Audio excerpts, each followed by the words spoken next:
daginn, ég heiti Edda Stefánsdóttir og er hér að kynna næringarfræði við Háskóla Íslands.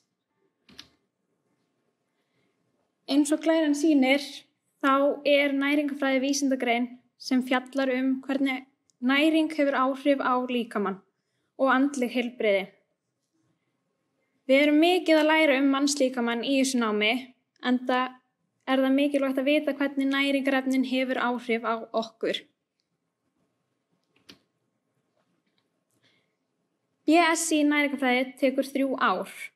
Inntökuskilyrði er stúdentspróf og er æskilegt að vera með það af raungreinabraut, en það er ekki skilyrði. Það eru margir sem hafa verið koma af öðrum brautum til okkar. Þetta er lítil deild og við erum mjög náin kennurunum okkar. Þannig að þeir eru alltaf til í að hjálpa okkur ef það er eitthvað. Eins og ef við biðjum aukatíma, þá er ekkert mál fyrir þá að henda einu inn fyrir okkur. Hér á glærunni sjáum við námstöðina fyrir þessi 3 ár. En í náminu er mikið af hópavinnu og mikið af verklegum tímum. Við erum mikið einmitt í verklegum tímum með matvælafræðinemunum, enda er þetta 2 greinar sem vinna mjög mikið saman í framtíðinni. Og einnig, eins og ég sagði áðan, þá er þetta lítil deild, við erum fá og myndum við mjög náin sambönd við matvælafræðinema og næringarfræðinema. Framundan eru mjög spennandi tímar fyrir rannsakendur að þú vilt fara svo leið í næringarfræðinni. Eins og við vitum hafa verið mikil vakning í umhverfismálunum á undanförnum árum og eru neytendur farnir að hugsa meira hvaðan matvælin koma og eru að passa meira upp á matarsóunina.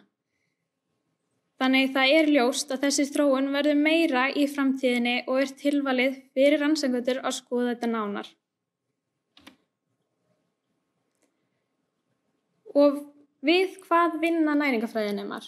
Mér langaði svolítið mikið að taka fram að ef þú ætlar að vera næringarfræðingur þá er þetta 5 ára nám. Þú þarft að taka BS-inn og masterinn sem eru 2 ár í viðbót. Það er skortur á faglæriðu fólki í þessari deild. En eins og sést í glærunni þá er hægt að fara margar leiðir í val á starfi. Þú getur farið í ráðgjöf og meðferð eða farið í markvarsmál og vöruþróun. Þannig þetta nám býður upp á fjölbreytta og spennandi starfsmöguleika í framtíðinni.